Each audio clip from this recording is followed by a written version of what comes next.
स्वागत आप सभी का आपके अपने YouTube चैनल डीकेपी क्लासेस के अंदर।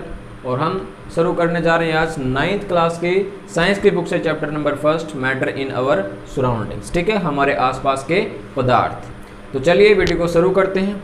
तो देखिए, अगर हम बात करते हैं मैटर इन आवर सराउंडिंग्स के हमारे आसपास के पदार्थ की, ठीक है, तो सबसे पहले देखिए हम मैटर की यहाँ डेफिनेशन करेंगे, उसके बाद हम आगे बढ़ेंगे। तो यहाँ पे देखिए, अगर हम मैटर की डेफिनेशन करते हैं तो जो मैटर है पदार्थ है, तो क्या होगा, matter is anything, matter is anything which occupies some space, which occupies some space and has definite mass। ठीक है, तो मतलब क्या होता है मैटर, यानी कि जो मैटर होती है या पदार्थ होता है तो क्या चीज होती है, तो मैटर इज एनीथिंग, भाई कुछ भी हो सकता है, विच ऑक्यूपाइज, जो क्या करता हो, ऑक्यूपाइज मींस घेरता हो, सम स्पेस कुछ जगह, एंड हैज डेफिनेट मास, और उसका क्या होना चाहिए, निश्चित द्रव्यमान होना चाहिए, तो उसको हम क्या बोलेंगे, मैटर बोलेंगे या पदार्थ बोलेंगे। ठीक है, तो क्या होगा, कुछ भी हो सकता है जो क्या करता हो, कुछ जगह घेरता हो और उसका अपना क्या होगा, कि डेफिनेट मास हो, तो हम उसको क्या बोलेंगे, मैटर बोलेंगे। फॉर एग्जांपल देखिए यहाँ पे, जैसे मार्कर को देखिए आप, तो मार्कर को अगर हम ऐसे रखते हैं तो मार्कर ने क्या किया, कुछ स्पेस लिया, आप देख सकते हो। ठीक है, और मार्कर का क्या अपना एक डेफिनेट मास भी है, तो इस वजह से मार्कर को भी क्या बोलेंगे, मैटर है। बोर्ड की बात करेंगे, बोर्ड ने भी क्या किया, कुछ स्पेस लिया हुआ है और इसका अपना क्या है, डेफिनेट मास है। ठीक है, तो ये भी क्या है, मैटर है। अगर आप हमारी बॉडी की बात करोगे तो यानी कि हम भी क्या होते हैं, जहाँ पे खड़े हैं या बैठते हैं, तो क्या होगा, हम क्या करेंगे, कुछ ना कुछ स्पेस लेंगे, ठीक है, जगह घेरेंगे, और साथ में हमारा क्या होता है, कुछ ना कुछ मास होता है, डेफिनेट मास रहता है हमारी बॉडी का। तो इसका मतलब क्या हुआ, हम भी क्या हो गए, मैटर हो गए। ठीक है, तो अगर आप ऐसे देखोगे, जो भी चीज़ें आप देखते हो, जो भी चीज़ें क्या करते हो, आपको दिखाई देती है, आप देखते हो, तो वो सारी की सारी चीज़ें क्या होती है, मैटर होती है। ठीक है, आप उनको ऑब्जर्व करके देखोगे तो वो कुछ ना कुछ क्या करेंगी, स्पेस लेंगी, और उनका अपना क्या होगा, कि डेफिनेट मास होगा। ठीक है, तो सिंपली क्या है, जितनी भी चीज़ों को आप देखते हो वो सारी की सारी क्या आपके आसपास मैटर हैं। ठीक है, तो उसके बाद देखिए यहाँ पे अगर हम मैटर की आगे बात करते हैं, देखिए जितनी भी चीज़ों को हम देख रहे हैं, तो हम देखते हैं काफ़ी सारे बड़े ऑब्जेक्ट्स भी हमें यहाँ पे दिखाई देते हैं, काफ़ी छोटे ऑब्जेक्ट भी होते हैं, मीन्स मैटर भी होती है। तो एक्चुअल में क्या होता है, जो मैटर होती है तो वो काफ़ी स्मॉल पार्टिकल से बनी होती है। तो ये बात आप नोट करोगे, यहाँ से इसको हम समझेंगे भी। Matter is made up of tiny या स्मॉल पार्टिकल्स, टेनी या स्मॉल पार्टिकल्स। ठीक है, तो देखिए मतलब क्या है यहाँ पे, भाई जितनी भी चीज़ें हैं, जितने भी ऑब्जेक्ट्स हैं, बॉडीज हैं, ठीक है, तो वो सारी के सारी क्या होती हैं, पार्टिकल से मिलके बनी होती है। क्या होती हैं, इन पार्टिकल से मिलके बनी होती है। बाद में हम क्या कर देंगे, इन पार्टिकल्स को एटम बोल देंगे। ठीक है, इसे आगे हम एटम के बारे में भी पढ़ने वाले हैं हमारे सिलेबस के अंदर। ठीक है, तो बाद में इनको क्या बोल दिया जाएगा, एटम बोल दिया जाएगा, परमाणु बोल दिया जाएगा। लेकिन आपको यहाँ पे ये बात याद रखनी है कि जितने भी ऑब्जेक्ट्स या बॉडीज हैं, ठीक है, तो वो सारी की सारी क्या होती हैं, ये पार्टिकल, जो छोटे पार्टिकल्स मींस कण, तो उनसे मिलके क्या होती है, बनी होती है। तो यहाँ पे क्या होगा, आप याद रखिए, मैटर यानी कि जो पदार्थ है is made up of tiny particles. ठीक है, तो वो क्या होते हैं, टीनी पार्टिकल से मिलके बना होता है। तो फॉर एग्जाम्पल देखिए यहाँ पे, मान लीजिए आपने क्या किया, विंडो के अंदर आप देखते हो ग्लास देखते हो, कांच को देखते हो। ठीक है, तो कांच लिया आपने और उस कांच को क्या कर दोगे आप, मान लो आपने छोड़ दिया, तो वो जैसे ही जमीन पे गिरेगा तो क्या हो जाएंगे, उसके टुकड़े हो जाएंगे। फिर आप मान लीजिए किसी चीज के साथ क्या करते हो, उसको तोड़ते हो, तो तोड़ते जाओगे तो लास्ट में आप देखोगे जो कांच है तो वो क्या हो जाएगा, उसका बिल्कुल पाउडर फॉर्म में क्या हो जाएगा, वो कांच चेंज हो जाएगा। मतलब यहाँ पे तो आप देखोगे इतना बड़ा कांच, और अब आपने जैसे ही देखा वो टूटने के बाद कंप्लीट, जैसे आपने तोड़ा उसको, तो उसके देखने के बाद आप देखोगे वो छोटे छोटे कांच से मिलके बना हुआ है। तो इसका मतलब क्या हुआ, इतना बड़ा कांच वो छोटे छोटे कांच से मिलके बना हुआ था, मीन्स वो छोटे छोटे पार्टिकल से क्या हुआ था, मिलके बना हुआ था। ठीक है, तो यहाँ पे क्या होगा, matter is made up of tiny particles. Okay, अब यहाँ पे क्या होता है, ये जो पार्टिकल्स हैं इनकी कुछ कैरेक्टरिस्टिक्स होती है, और यहाँ से क्या होता है, एग्जाम में क्वेश्चन पूछ लिया जाता है। ठीक है, तो आगे हम बात करेंगे इनकी कैरेक्टरिस्टिक्स ही, मतलब जो एक कण है जिनसे क्या होती है, मिलके मैटर या पदार्थ बनता है, तो उनके कुछ गुण होते हैं, कैरेक्टरिस्टिक्स होते हैं, कुछ खास बातें होती हैं, तो वो खास बातें हमें यहाँ पे याद रखनी है। ठीक है, तो इनकी खास बातें क्या होती है यहाँ पे देखिए। तो फर्स्ट में अगर हम बात करते हैं तो पार्टिकल्स ऑफ मैटर, आपको ये याद करनी है, particles of matter have space between them, have space between them. इसका मतलब क्या होता है, यानी कि जो मैटर के पार्टिकल्स होते हैं, ठीक है, वो कण होते हैं जो इसको मैटर को मिलके बनाते हैं, तो उन क्या होता है उनके बीच में स्पेस मीन्स कुछ जगह होती है, खाली जगह होती है बिटवीन देम। जैसे इस तरह से समझिए आप, मान लीजिए पार्टिकल्स हैं, तो यहाँ पे आप देखोगे इन पार्टिकल्स, यानी कि जैसे आप इन दो पार्टिकल कंसीडर करो तो यहाँ बीच में इनके अंदर क्या है, खाली जगह, गैप है, ठीक है। तो ये बात आपको याद रखनी है, पार्टिकल्स ऑफ मैटर है स्पेस बिटवीन देम। और इस गैप की वजह से क्या होता है, इस गैप की वजह से क्या होता है, हम क्या होते हैं, कोई भी दूसरी यानी कि मैटर क्या होती है इसके अंदर मिक्स हो पाती है, ठीक है। मतलब क्या होता है, हम एक चीज के अंदर दूसरी चीज को जब मिक्स करते हैं तो वो क्या होती है, इस गैप को ही क्या होती है, फील करती है, मतलब उसके पार्टिकल्स क्या होते हैं इस गैप के अंदर ही चले जाते हैं, ठीक है, मिक्स हो जाते हैं। ओके, तो याद रखोगे आप यहाँ पे। उसके बाद जो अगर नेक्स्ट कैरेक्टरिस्टिक्स की अगर हम बात करते हैं तो नेक्स्ट कैरेक्टरिस्टिक्स में क्या आएगा, particles of matter attract each other. Particles of matter attract each other, इसका मतलब क्या है, ये जो पार्टिकल्स हैं ये एक दूसरे को क्या करते हैं, अपनी ओर आकर्षित करते हैं, खींचने की कोशिश करते हैं, ठीक है। तो क्या होगा, particles of matter attract each other, क्यों करते हैं, तो आगे हम एक मॉलिक्यूलर थ्योरी पढ़ेंगे, वहां पे हमें इसका आंसर मिल जाएगा भाई। ये जो या जो पार्टिकल्स हैं ये सारे के सारे तो एक दूसरे को अट्रैक्ट क्यों करते रहते हैं, ठीक है। अभी आपको सिर्फ यहाँ पे क्या करना है, याद रखना है कि जो पार्टिकल्स ऑफ मैटर है वो एक दूसरे को क्या करेंगे, अट्रैक्ट करेंगे, ठीक है। नेक्स्ट अगर हम बात करते हैं यहाँ पे, तो ये पार्टिकल्स जो हैं, तो particles of matter are continuously in random motion। इसका मतलब क्या हुआ भाई, जो पार्टिकल्स ये कण है मैटर के, तो ये लगातार निरंतर क्या करते रहते हैं, रैंडम मोशन के अंदर रहते हैं, मतलब मोशन करते रहते हैं, मूव करते रहते हैं, ठीक है। ये एक जगह क्या होते हैं, फिक्स नहीं होते हैं, ये क्या करते रहते हैं, मूव करते हैं। रैंडम का मतलब क्या होता है, किसी कोई भी पॉसिबल डायरेक्शन के अंदर ये क्या करते हैं, मूव करते हैं, मतलब कोई फिक्स डायरेक्शन के अंदर मूव नहीं करते हैं। जो भी पॉसिबल डायरेक्शन होगी, मान लीजिए ये है, ठीक है, तो इसकी जो भी पॉसिबल डायरेक्शन यहाँ से मिलेंगे इसको, तो ये क्या कर सकता है, उसके अंदर क्या कर सकता है, मूव कर सकता है, ठीक है। तो ये रैंडम में क्या रैंडम मोशन करते रहते हैं, लगातार मतलब मूव करते रहते हैं, ठीक है। तो यहां से हम बोल सकते हैं, यानी कि दे हैव काइनेटिक एनर्जी।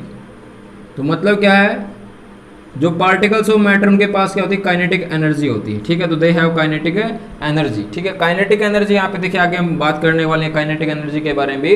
तो आप सिंपल यहाँ पे देखोगे, जो मैकेनिकल एनर्जी होती है वो दो टाइप की होती है, पोटेंशियल एनर्जी, एक होता है काइनेटिक एनर्जी, ठीक है। काइनेटिक एनर्जी कैसे आती है, कोई भी वस्तु या कोई भी बॉडी होती है तो उसके अंदर मोशन की वजह से, स्पीड की वजह से, उसकी स्पीड की वजह से जो उसके अंदर एनर्जी आएगी, तो उसको हम क्या बोल देंगे, यहाँ पे काइनेटिक एनर्जी बोल देंगे। और क्या होता है, उसकी पोजीशन या हाइट से हम बोल सकते हैं, कंपोजिशन से उसके अंदर जो एनर्जी आती है उसको हम क्या बोल देते हैं, पोटेंशियल एनर्जी बोल देते हैं। क्या बोल देते हैं, पोटेंशियल एनर्जी, ठीक है, जो क्या होती है पोजीशन की वजह से या हाइट की वजह से, ठीक है। जैसे भी ये मार्कर है, तो मार्कर को हम क्या करते हैं, ऊपर लेके जा रहे हैं, तो इसके अंदर जो भी ये एनर्जी स्टोर हो रही है, तो ये कौन सी एनर्जी हो जाएगी, पोटेंशियल एनर्जी हो जाएगी, ठीक है। स्थिर ऊर्जा इसको हिंदी में बोलते हैं। और काइनेटिक एनर्जी को क्या बोलते हैं, गतिज ऊर्जा, जो क्या होती है किसी भी बॉडी के अंदर उसकी स्पीड या मोशन की वजह से जो एनर्जी आती है उसको हम क्या बोलेंगे, काइनेटिक एनर्जी बोलेंगे, ठीक है। उसके बाद आपको यहाँ पे नेक्स्ट इसमें हम बात करें यहाँ पे, तो देखिए अगर हम क्या करते हैं, यहाँ से टेम्परेचर को इंक्रीज कर दें, क्या कर दें, टेम्परेचर को अगर हम इंक्रीज कर देते हैं, तो ये जो पार्टिकल्स थे जो जिस भी कुछ स्पीड से क्या कर रहे थे, मूव कर रहे थे, तो अभी क्या हो जाएगा, इनकी स्पीड भी क्या हो जाएगी, बढ़ जाएगी, इनकी स्पीड भी क्या हो जाएगी, बढ़ जाएगी, इंक्रीज हो जाएगी, मतलब, ठीक है। तो अगर हम क्या करते हैं, टेम्परेचर को इंक्रीज करेंगे तो स्पीड भी इंक्रीज हो जाएगी, ठीक है। इसका मतलब यहाँ पे क्या हुआ भाई, जो टेम्परेचर है तो स्पीड जो है वो क्या होगी, यहाँ पे डायरेक्टली प्रोपोर्शनल हो एक दूसरे की। और अगर स्पीड बढ़ेगी तो सिंपल बात है यहाँ पे कि उसकी काइनेटिक एनर्जी भी क्या हो जाएगी, बढ़ जाएगी, ठीक है। तो क्या होगा, उसकी काइनेटिक एनर्जी भी क्या हो जाएगी, यहाँ से इंक्रीज हो जाएगी, ठीक है। काइनेटिक एनर्जी भी क्या हो जाएगी, इंक्रीज हो जाएगी। तो यहाँ पे सिंपल आपको देखना है, टेम्परेचर को अगर आप डिक्रीज करोगे तो स्पीड कम हो जाएगी, जिसकी वजह से फिर क्या होगा, काइनेटिक एनर्जी भी क्या हो जाएगी, कम हो जाएगी, ठीक है। इसका एग्जाम्पल देखिए आप यहाँ पे, जैसे आप क्या करते हो, आपने देखा होगा जनरली अपने घर के अंदर इस चीज़ को, तो आपके पास क्या होता है, मिल्क है, दूध है, ठीक है। तो यहाँ पे मान लीजिए आपके पास बॉयल मिल्क है, गर्म दूध है, ठीक है, एक तरीके से। और आप इसके अंदर क्या करते हो, शुगर ऐड करते हो, मीन चीनी ऐड करते हो। एक तो ये केस है, और एक आपके पास क्या है, कोल्ड मिल्क है। क्या आपके पास है, कोल्ड मिल्क है, मीन्स ठंडा दूध आपके पास, और उसके अंदर भी आप क्या करें, शुगर ऐड कर रहे हो। तो आप यहाँ पे देखोगे जो बॉयल मिल्क है, मीन्स गर्म दूध है, उसके अंदर क्या होगा, शुगर जल्दी ऐड हो जाएगा। क्या होगा, शुगर जल्दी ऐड हो जाएगा। और कोल्ड मिल्क जो है उसके अंदर क्या होगा, शुगर धीरे धीरे धीरे धीरे क्या होगा, ऐड होगा। तो यहाँ पे आप देखोगे बॉयल मिल्क के अंदर क्या है, टेम्परेचर ज्यादा, टेम्परेचर ज्यादा है तो स्पीड ज्यादा होगी, मींस काइनेटिक एनर्जी ज्यादा होगी, जिसकी वजह से वो क्या हो गए, जो शुगर के यहाँ पे पार्टिकल्स हैं तो वो जल्दी क्या हो जाएंगे, इसके अंदर मिक्स हो जाएंगे, मिल्क के अंदर क्या हो जाएंगे, जल्दी मिक्स हो जाएंगे। ठीक है, लेकिन कोल्ड मिल्क के अंदर क्या होगा, टेम्परेचर कम है, टेम्परेचर कम है तो स्पीड कम होगी, काइनेटिक एनर्जी कम होगी, जिसकी वजह से क्या होगा, वो धीरे धीरे से क्या होंगे, उसके अंदर मिक्स होंगे। ठीक है, तो जो यहाँ पे ये चीज़ हम देखते हैं अपने घर के अंदर, तो आपको समझ में आ गया कि उसके पीछे यहाँ पे क्या रीजन या क्या कंसेप्ट होता है। ठीक है, तो ये हैं कुछ करेक्टरिस्टिक्स थी जो आपको क्या करनी है, यहाँ से याद रखनी है। यहाँ पे जैसे हम इसको अब शॉर्ट में थोड़ा सा अगर देखते हैं तो क्या होगा, यहाँ पे देखिए जरा। तो यहाँ पे हमने बात की है स्पेस की, भाई जो पार्टिकल्स ऑफ मैटर हैं उनके बीच में क्या होता है, स्पेस होता है, गैप रहता है। उसके बाद वो क्या करते हैं, अट्रैक्ट करते रहते हैं। तो हमने यहाँ पे बात की स्पेस की, भाई जो पार्टिकल उनके बीच में क्या होता है, स्पेस होता है। ठीक है, उसके बाद हमने बात की अट्रैक्शन की, तो ये क्या करते रहते हैं, एक दूसरे को क्या करते रहते हैं, अट्रैक्ट करते रहते हैं। ठीक है, उसके बाद हमने बात की स्पीड की, तो ये क्या करते रहते हैं, एक जगह फिक्स नहीं होते हैं, ये कंटिन्यूसली क्या करते रहते हैं, मोशन करते रहते हैं, यानी कि कुछ न कुछ स्पीड के साथ क्या करते रहते हैं, मूव करते रहते हैं। ठीक है, तो यहाँ पे क्या करोगे आप, इन करेक्टरिस्टिक्स को यहाँ से याद कर लोगे जो हमने यहाँ पे डिस्कस किए। तो अब देखिए नेक्स्ट आगे बढ़ते हैं यहाँ पे। तो नेक्स्ट में हम बात करेंगे यहाँ पे स्टेट्स ऑफ मैटर की, स्टेट्स ऑफ मैटर, पदार्थ की अवस्थाओं के बारे में हम क्या करेंगे, यहाँ पे बात करेंगे। देखिए, तो पढ़ते आ रहे हैं, पहले छोटी क्लासों में भी हमने इस चीज़ को पढ़ा हुआ है। तो स्टेट्स ऑफ मैटर के हमारे पास यहाँ पे 3 स्टेट्स ऑफ मैटर आती है। एक तो क्या आता है, सॉलिड, लिक्विड और गैस। ठीक है, तो ये 3 स्टेट रहती हैं। तो अभी हम इनके बारे में बात कर लें। सॉलिड को हिंदी में ठोस बोल देंगे, लिक्विड को द्रव और गैस को गैस। ठीक है, तो अब हम यहाँ पे बात करने वाले हैं कि जो मैटर के जो पार्टिकल्स थे, जहां अभी हमने देखा, वो सॉलिड के अंदर किस तरह से बिहेव करेंगे, लिक्विड के अंदर किस तरह से बिहेव करेंगे और गैस के अंदर किस तरह से बिहेव करेंगे। ठीक है, तो इस चीज को क्या करने वाले यहाँ पे हम देखने वाले हैं। ठीक है, तो सबसे पहले हम यहाँ पे बात करेंगे सॉलिड के बारे में। तो चलिए देखते हैं, इस सॉलिड के बारे में बात करते हैं, ठोस के बारे में हम क्या करते हैं, बात करते हैं। ठीक है, तो देखिए फिर जरा, तो देखिए सॉलिड ने की ठोस किस मैटर को बोला जाएगा यहाँ पे, तो matter which have definite volume and shape are called solid। ठीक है, तो मतलब क्या होगा, वो मैटर जिनके पास क्या होगा, डेफिनेट वॉल्यूम, निश्चित आयतन होगा, एंड शेप और एक निश्चित आकार होगा, उसको हम क्या बोलेंगे, उस मैटर को क्या बोलेंगे, हम यहाँ पे सॉलिड बोलेंगे। क्या बोलेंगे, सॉलिड बोलेंगे। एग्जांपल देखिए यहाँ पे, जैसे स्टोन है, ठीक है, मार्कर है। अभी मार्कर की बात की हमने, यहाँ पे देखो इसकी डेफिनेट वॉल्यूम है, भाई आप कहीं भी लेके जाओगे तो ये वॉल्यूम इसकी क्या रहेगी, फिक्स रहेगी। शेप क्या रहेगी, फिक्स रहेगी। तो यानी कि उसके बाद यहाँ बोर्ड की बात करते हैं तो बोर्ड है।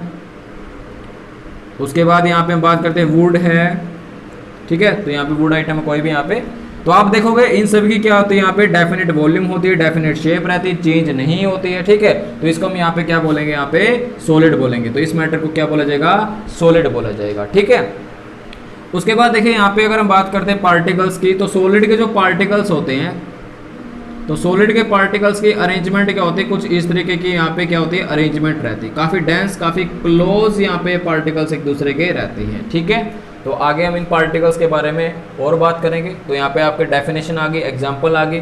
उसके बाद अगर हम देखते हैं यहाँ पे लिक्विड के अंदर, अगर हम यहाँ पे लिक्विड की बात करते हैं, तो लिक्विड के अंदर देखिए, लिक्विड यानी कि द्रव। ठीक है, तो लिक्विड क्या, कौन सी मैटर को बोला जाएगा, तो matter which have definite volume but indefinite but indefinite shape are called liquid। ठीक है, तो मतलब वह मैटर होंगी जिनकी वॉल्यूम तो क्या रहेगी, डेफिनेट रहेगी, ये तो रहेगी फिक्स, ठीक है, लेकिन शेप क्या हो जाएगी, इनडेफिनेट हो जाएगी, मतलब शेप क्या होती होगी, चेंज हो जाएगी। ठीक है, तो ऐसे मैटर को क्या बोला जाएगा, लिक्विड बोला जाएगा। ऐसे पदार्थों को क्या बोलेंगे, द्रव बोलेंगे या लिक्विड बोलेंगे। ठीक है, तो फॉर एग्जाम्पल देखिए, जैसे आपके पास मान लीजिए आपके पास क्या एक पानी का गिलास है, ठीक है, उसके अंदर क्या है, कुछ पानी यहाँ पे। तो जैसे ही आप क्या करोगे, इस पानी को किसी मान लीजिए दूसरे कंटेनर के अंदर आप इस तरह से, मतलब कोई कंटेनर आपके पास यहाँ पे, ठीक है, तो इस कंटेनर के अंदर क्या करोगे, ये पानी लेके आओगे, तो क्या हो जाएगा, ये पानी क्या करेगा, इस कंटेनर की यहाँ पे मान लीजिए आ गया। तो अब आप देखोगे यहाँ पे क्या था, जो ये शेप ली हुई थी पानी ने, और यहाँ पे जो ये शेप आई, तो दोनों क्या अलग अलग आई है। तो इसका मतलब क्या हुआ, यहाँ पे शेप क्या होगी, इनडेफिनिट आ रही है, शेप क्या होगी, यहाँ पे चेंज हो गई है। लेकिन यहाँ पे वॉल्यूम की अगर हम बात करेंगे, तो जितना पानी यहाँ था ग्लास के अंदर, उतना ही पानी ये है। तो इसका मतलब क्या हुआ, वॉल्यूम यहाँ पे क्या आ रही है, सेम आ रही है। मान लीजिए 1 लीटर पानी यहाँ पे था, तो हमने क्या किया, इस पानी को यहाँ डाला, तो यहाँ पे भी क्या होगा, 1 लीटर ही पानी हमारे पास यहाँ पे है। तो वॉल्यूम क्या रहेगी, डेफिनेट रहेगी, लेकिन शेप क्या हो जाएगी, इनडेफिनिट आ जाएगी। मतलब लिक्विड जो होंगे वो क्या करेंगे, जिस भी कंटेनर या बर्तन में आप इनको रखोगे, डालोगे, तो ये उस बर्तन की क्या कर लेंगे, शेप ले लेंगे। ठीक है, तो यहाँ पे समझ में आया डेफिनेट वॉल्यूम और इनडेफिनेट शेप का जो यहाँ पे रीजन था लिक्विड के अंदर। ठीक है, तो उसके बाद देखिए एग्जाम्पल की अगर हम बात करते हैं, तो यहाँ पे जैसे वाटर की बात की हमने, यहाँ पे वाटर है, उसके बाद मिल्क है, ठीक है, ऑयल है। तो इस तरह से हमारे पास बहुत सारे एग्जाम्पल हैं लिक्विड के। ओके, तो सबके अंदर क्या होता है, यही प्रॉपर्टी होती है, डेफिनेट वॉल्यूम और इनडेफिनेट शेप की। ठीक है, तो नेक्स्ट अगर हम आगे बात करते हैं यहाँ पे गैस के बारे में, तो गैस के बारे में देखें, यहाँ पे आगे हम बात कर रहे हैं यहाँ पे, तो गैस के बारे में अगर हम बात करते हैं, तो गैस कौन सी मैटर को बोला जाएगा, तो मैटर विच हैव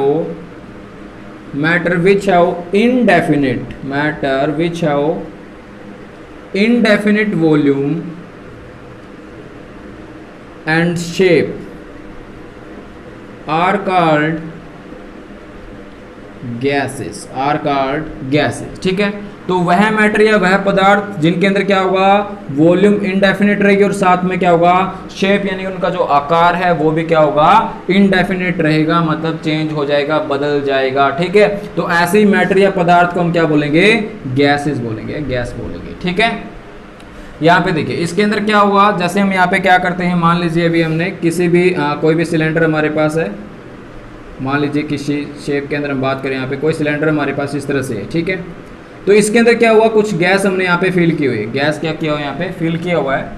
तो अगर हम क्या करेंगे, इसको किसी बड़े सिलेंडर के अंदर क्या करते हैं, किसी बड़े सिलेंडर के अंदर अगर हम इसको रखते हैं यहाँ पे, तो मान लीजिए हमारे पास क्या है, इस शेप का कोई भी एक सिलेंडर है जो, ठीक है, तो यहाँ पे क्या करेंगे, इस गैस को हम यहाँ फिल करेंगे। तो पहले तो आप देखोगे जो शेप की अगर हम बात करते हैं, तो यहाँ पे क्या किया हुआ था, इसने इस सिलेंडर की शेप ली हुई थी, और जैसे ही गैस यहाँ आएगा तो क्या कर लेगा, ये इस सिलेंडर की शेप ले लेगा। तो यहाँ पे क्या होगा, ये सेम लिक्विड वाली बात आ रही है, जिस भी कंटेनर में हम यहाँ पे रखेंगे, तो वो क्या करेगा, उसी कंटेनर की शेप ले लेगा। तो शेप बदल रही है, चेंज हो रही है, तो शेप क्या होगी, इनडेफिनिट होगी। उसके बाद अगर हम वॉल्यूम की बात करते हैं, यहाँ पे वॉल्यूम में आप देखोगे यहाँ पे, तो वॉल्यूम के अंदर क्या होगा, आप यहाँ पे देखोगे भाई इतने एरिया के अंदर इसके क्या थे, पार्टिकल्स कितने थे, गैस के पार्टिकल्स आप यहाँ पे देखोगे, और इतने ही एरिया में मान लीजिए आप यहाँ पे कंसीडर करोगे, तो यहाँ पे क्या हो गए, पार्टिकल्स कितने हैं, तो मान लीजिए यहाँ पे क्या थे, 50 पार्टिकल्स, मान लीजिए 50 पार्टिकल हैं, और अभी क्या होंगे, पूरे सिलेंडर के अंदर ये 50 पार्टिकल्स क्या हो जाएंगे, फैल जाएंगे, क्या हो जाएंगे, फैल जाएंगे। और अगर हम यहाँ पे इतने ही इसके अंदर देखेंगे, यहाँ पे भी कितने पार्टिकल्स आ गए, तो मान लीजिए यहाँ पे क्या आपके पास 15 पार्टिकल्स है, कितने, 15 पार्टिकल्स है। ठीक है, तो आप यहाँ पे देखोगे वॉल्यूम क्या हो रहा है, यहाँ पे चेंज हो रहा है, वॉल्यूम क्या हो रहा है, यहाँ पे चेंज हो रहा है। तो इसका मतलब गैसेस के अंदर क्या होगा, वॉल्यूम इनडेफिनिट रहेगा, अनिश्चित रहेगा। ठीक है, एग्जाम्पल में अगर हम बात करते हैं यहाँ पे, तो एग्जाम्पल में आप बता सकते हैं यहाँ पे अभी तो क्या है, ऑक्सीजन है, कार्बन डाइऑक्साइड है। तो इस तरह से हम लिख सकते हैं यहाँ पे एग्जाम्पल, गैसेस के भी एग्जाम्पल यहाँ पे हम दे सकते हैं। ठीक है, तो उसके बाद हम बात करते हैं यहाँ पे पार्टिकल से रिलेट करके देखते हैं थोड़ा सा। अभी हमने डेफिनेशन और एग्जाम्पल को समझा है, तो अभी हम यहाँ पे थोड़ा सा पार्टिकल को भी देख लेते हैं। तो यहाँ पे देखिए अगर हम बात करते हैं सॉलिड के अंदर, और लिक्विड और गैस। ठीक है, तो सॉलिड के अंदर क्या होंगे, जो पार्टिकल्स की अरेंजमेंट होगी, हमने अभी बात की थी, तो क्या होगी, इस तरह की अरेंजमेंट होगी, मतलब काफ़ी एक दूसरे के नज़दीक रहेंगे, स्पेस काफ़ी इनके अंदर क्या होगा, कम होगा यहाँ पे। ठीक है, तो कुछ ऐसी डेंस स्ट्रक्चर या अरेंजमेंट आपको पार्टिकल्स के दिखाई देगी। लिक्विड के अंदर अगर हम बात करते हैं तो लिक्विड के अंदर क्या होता है, यहाँ पे ये जो गैप होता है थोड़ा सा ज़्यादा होता है इन कंपेरिजन ऑफ अगर हम सॉलिड की बात करते हैं। मान लीजिए लिक्विड के पार्टिकल्स कुछ इस तरह से अरेंज होंगे एक दूसरे के साथ। उसके बाद अगर हम बात करते हैं गैस के पार्टिकल्स के, तो गैस के पार्टिकल्स की अरेंजमेंट लगभग कुछ यहाँ पे इस तरह से दिखाई देगी इनके कंपैरिजन की अगर हम बात करते हैं यहाँ पे। तो अब हम यहाँ पे बात करेंगे कुछ इस तरीके से, स्पेस को हम यहाँ पे देखेंगे, स्पेस भी सॉलिड लिक्विड गैस के अंदर जो पार्टिकल्स हैं कैसा रहता है। उसके बाद इनके अंदर अट्रैक्शन को हम यहाँ पे देखेंगे, पार्टिकल के बीच में जो अट्रैक्शन यानी कि जो उनकी प्रॉपर्टी है, कैरेक्टरिस्टिक्स है, उसके अकॉर्डिंग हम यहाँ पे बात करेंगे। और ये जो अट्रैक्शन है, अगर हम अट्रैक्शन को देखते हैं तो यहाँ पे क्या होता है, एक फोर्स हम यहाँ पे बात करते हैं, इंटरमोलिकुलर फोर्स। क्या है, इंटरमोलिकुलर फोर्स। मैंने बोला तो भाई यहाँ पे ये अट्रैक्ट करते हैं, क्यों करते हैं, तो एक मोलिकुलर थ्योरी पढ़ेंगे हम आगे, तो वहाँ पे हम इस फोर्स के बारे में बात करेंगे। तो इंटरमोलिकुलर फोर्स क्या मतलब, इन जो ये पार्टिकल्स के बीच में जो ये फोर्स लग रहा है, ठीक है, तो इन पार्टिकल के बीच में जो फोर्स लग रहा है उसको हम क्या बोल रहे हैं, इंटरमोलिकुलर फोर्स। क्या बोल रहे हैं, इंटरमोलिकुलर फोर्स बोल रहे हैं। तो उसी फोर्स की वजह से क्या होता है, ये अट्रैक्शन हो रहे हैं यहाँ पे। ठीक है, तो अभी देखिए सॉलिड के अंदर आप देखोगे तो सॉलिड के अंदर क्या होगा, अगर हम स्पेस को देखते हैं तो सॉलिड के अंदर स्पेस क्या होता है, सबसे कम होता है इन तीनों में। इन तीनों के पार्टिकल्स को अगर हम देखें तो सॉलिड के अंदर क्या होगा, स्पेस सबसे कम होगा। क्या होगा, कम होगा। तो मीन्स क्या होगा, यहाँ पे स्पेस क्या रहेगा, कम रहेगा। लिक्विड के अंदर अगर हम बात करते हैं तो इन दोनों को देखें साथ में, तो और लिक्विड के पार्टिकल्स के बीच में स्पेस देखें, तो गैप देखें, खाली जगह देखेंगे, तो क्या होता है, मीडियम होता है। मतलब इन दोनों के अगर हम बात करते हैं तो इस लिक्विड में क्या रहता है, मीडियम रहता है। ठीक है, और गैस के अंदर अगर हम देखेंगे, गैस के अंदर क्या होगा, इन दोनों के कंपेयर में देखोगे आप यहाँ पे, तो गैस के अंदर क्या होगा, ये जो गैप आ रहा है तो ये क्या है, सबसे ज्यादा आपको किस में मिलता है, गैस में मिलता है। ठीक है, तो अगर हम सॉलिड में स्पेस देखते हैं, यहाँ पे सॉलिड के अंदर हम क्या करते हैं, यहाँ पे स्पेस को देखें तो क्या होगा, यहाँ पे मिनिमम होगा। क्या होगा, मिनिमम। सॉलिड के अंदर जो पार्टिकल्स हैं उनके बीच में स्पेस मिनिमम है, यहाँ पे क्या होगा, मीडियम रहेगा, और यहाँ पे क्या होगा, मैक्सिमम स्पेस होगा पार्टिकल्स के बीच में। ठीक है, मैक्सिमम रहेगा यहाँ पे। उसके बाद हम बात करते हैं अट्रैक्शन की, या जो इंटरमोलिकुलर फोर्स की हमने बात की, यहाँ पे पार्टिकल के बीच में जो फोर्स लग रहा है तो वो क्या हो जाएगा, यहाँ पे रिवर्स हो जाएगा। स्पेस का क्या हो जाएगा, रिवर्स हो जाएगा। सिंपल याद भी कर सकते हैं आप इस चीज को। तो सॉलिड के अंदर क्या होता है, ये फोर्स ज्यादा होता है, फोर्स ज्यादा होता है तो अट्रैक्शन ज्यादा होगा, जिसकी वजह से क्या होता है, ये पार्टिकल एक दूसरे के नजदीक रहते हैं। क्या होते हैं, नजदीक रहते हैं। ठीक है, तो इस वजह से क्या होगा, अगर हम बात करते हैं तो मैक्सिमम फोर्स रहेगा, मैक्सिमम अट्रैक्शन रहेगा पार्टिकल्स के बीच में। लिक्विड के अंदर फिर से क्या होगा, मीडियम रहेगा। और उसके बाद हम बात करते हैं गैस के अंदर फोर्स की, तो गैस के अंदर फोर्स अगर हम देखते हैं यहाँ पे, तो वो क्या रहेगा, यहाँ पे आपका मिनिमम होगा, जिसकी वजह से क्या होगा, फोर्स मिनिमम होगा तो अट्रैक्शन क्या रहेगा, कम होगा। अट्रैक्शन कम होगा तो ये पार्टिकल एक दूसरे से क्या होंगे, दूर दूर जा सकते हैं। ठीक है, उसके बाद हम बात करते हैं यहाँ पे स्पीड की। अगर हम बात करते हैं स्पीड यानी कि काइनेटिक एनर्जी अगर हम देखते हैं तो सॉलिड के अंदर क्या होता है, सॉलिड के अंदर क्या होता है, पार्टिकल्स मूव नहीं कर पाते हैं, ज़्यादा मूव नहीं कर पाते हैं। ठीक है, स्पीड कम रहेगी यहाँ पे। उसके बाद क्या होगा, मतलब स्पीड क्या रहेगी, मिनिमम होगी यहाँ पे। उसके बाद स्पीड अगर हम देखते हैं लिक्विड के अंदर मीडियम होगी। और यहाँ पे आप देखो कि गैस के पार्टिकल क्या करते हैं, इनके कंपैरिजन में अगर हम देखते हैं यहाँ पे, तो क्या करते हैं, मैक्सिमम स्पीड के साथ यहाँ पे क्या कर रहे होते हैं, मूव कर रहे होते हैं, किसी अगर टेम्परेचर फिक्स अगर हम यहाँ पे करके इन चीज़ों को देख रहे हैं तो यहाँ पे। ठीक है, तो यहाँ पे आप देख सकते हो सॉलिड लिक्विड गैस में भी पार्टिकल्स की जो बिहेवियर है वो किस तरह का रहता है, स्पेस को लेके, फोर्स को लेके। ठीक है, तो यहाँ पे देखिए वैसे हम बात करते हैं स्टेट्स ऑफ मैटर की, तो 3 स्टेट्स ऑफ मैटर हम यहाँ पे पढ़ते हैं, लेकिन एक्चुअल में क्या होता है, अभी जो हम बात करें तो 5 स्टेट्स ऑफ मैटर है, हमारी बुक के अंदर भी ये बात बताई गई है। तो वो जो 2 स्टेट्स ऑफ मैटर है, सॉलिड लिक्विड गैस के अलावा जो 2 स्टेट्स ऑफ मैटर है, तो वो कौन कौन सी, वो है आपकी प्लाज्मा और बोज आइंस्टाइन कंडेंसेशन। ठीक है, तो अगर आप इनके बारे में जानना चाहते हो, पढ़ना चाहते हो, तो अगर आपके पास एनसीईआरटी या सीबीएसई की बुक होगी तो चैप्टर के लास्ट में उनके बारे में लिखा हुआ है, तो वहाँ से आप उनके बारे में क्या कर सकते हो, पढ़ सकते हो। ठीक है, तो आज की वीडियो में हम इतना ही पढ़ेंगे, उसके बाद हम आगे बात करेंगे नेक्स्ट वीडियो के अंदर। तो वीडियो को पूरा देखने के लिए आपका बहुत बहुत धन्यवाद। मिलते हैं नेक्स्ट वीडियो के अंदर। Thank you.